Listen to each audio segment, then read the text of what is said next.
Hello everyone, আমি জবওয়ালা হালিম। আর আমার এই চ্যানেল তাদের জন্য যারা সেলফ প্রিপারেশনের মাধ্যমে ডিফারেন্ট গভর্নমেন্ট জবসের প্রিপারেশন করছে। আমি আরেকবার আইআইটি গেস্ট হাউস থেকে বলছি। এটা হলো আমাদের আইআইটি গুয়াহাটির ওল্ড গেস্ট হাউস, যেখানে আমরা আছি। এখন একটা অডিট অ্যাসাইনমেন্টে আমি এখানে আছি। আজকের এই ভিডিও একটা লাস্ট সাজেশনের জন্য, যারা আগামী 28শে ডিসেম্বর বিএসসি ক্লার্কশিপ পরীক্ষার পার্ট 2 পরীক্ষা দিতে চলেছেন। সেটা হলো যে কি করে ভুল অ্যান্সার লিখেও নম্বর পাওয়া যায়। আপনারা হয়তো অবাক হবেন শুনে যে কি করে ভুল অ্যান্সারের নম্বর পাওয়া যায়। সেটা হলো হ্যান্ডরাইটিং ভালো করে। যদি আমরা ভালো হ্যান্ডরাইটিংয়ে পরিষ্কার করে যদি আমরা অ্যান্সার লিখি, তাহলে দেখা যায় যে যদি কোনো সিলি মিস্টেক হয়ে গেছে, তাও কিন্তু যে এক্সামিনাররা নম্বর দিয়ে যায়। আমি নিজে একজন টিচার, 97-এ গ্রাজুয়েশনের পরের থেকেই আমি পড়াই। আমিও বিএড করেছি, স্কুলেও পড়িয়েছি। আর এতদিন এই কম্পিটিটিভ এক্সামসের গাইডেন্সের জন্যও আমি জড়িত আছি। তো আমি সেলফ এক্সপিরিয়েন্সেই বলছি, বা আমার যে বন্ধুরা যারা টিচিং লাইনে আছেন তারাও এই কথা বলেছেন যে যে স্টুডেন্টরা, মানে যাদের হ্যান্ডরাইটিং ভালো থাকে, তারা কিন্তু সত্যি ভুল অ্যান্সারেরও নম্বর পায় বিকজ অফ হ্যান্ডরাইটিং।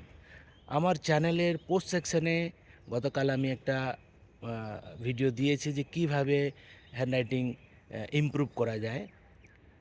আগে ছোটোবেলা আমাদের ইংলিশের লেখা একটা খাতা পাওয়া যেত, আজকাল হয়তো সেটা পাওয়া যায় না। কিন্তু আপনারা ওই রুল টানা খাতা নেবেন, হ্যাঁ, আর এক একটা গ্যাপ ছেড়ে ওটাকে পেন্সিল দিয়ে হাফ হাফ করে নেবেন। আর ওই হাফ হাফ করে যে মেথডে এই ভিডিওতে বলা আছে সেভাবে লেখার চেষ্টা করবেন। সেখানে সিম্পল প্রসেসটা এটাই হলো যে ক্যাপিটাল লেটার আর স্মল লেটার, সেটাকে আমরা একটু সুন্দর যদি গুছিয়ে লিখি, তাহলেই কিন্তু হাতের লেখাটা ভালো হয়ে যায়।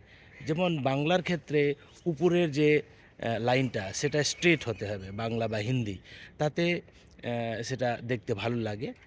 আর ইংলিশের ক্ষেত্রে সেটাই হলো যে ক্যাপিটাল আর স্মল লেটারটা আমরা যেন একটু গুছিয়ে ওই লাইনে লিখি। তাহলে সিম্পল প্র্যাকটিস হলো যে রুল টানা খাতায় এক একটা লাইন ছেড়ে ছেড়ে সেটাকে পেন্সিল দিয়ে হাফ করে দেন। আর ওই যে হাফ করলেন সেখানে ছোট লেটারগুলো হবে, মানে স্মল ক্যাপস, আর ক্যাপিটালগুলো পুরো বড়টাতে হবে। হ্যাঁ, ওই ভিডিওটাতে আপনারা দেখবেন সুন্দর বলে দেওয়া হয় যে কীভাবে হ্যান্ডরাইটিংটা ভালো করা যায়। হ্যাঁ, সামনে আর বেশি দিন নয়, আজকে অলরেডি সময় কাছাকাছি এসে গেছে। সেই জন্য এই লাস্ট মোমেন্ট এই সাজেশনটাও আপনারা একটু দেখে নেবেন। চেষ্টা করবেন যে অ্যান্সারটা যত সুন্দর গুছিয়ে ভালো করে লিখতে পারবেন। আর আপনারা নিশ্চয়ই জানেন যে যে সকল ছাত্রছাত্রীরা টাকা পয়সার অভাবে কোনো কোচিং জয়েন করতে পারে না, তাদেরকে আমি হেল্প করে থাকি। সেই জন্য আমার এই চ্যানেলটাকে সাবস্ক্রাইব করে ফলো করবেন আর শেয়ার করে দেবেন তাদের কাছে যাদের সত্যি কোনো গাইডেন্সের প্রয়োজন। Thank you.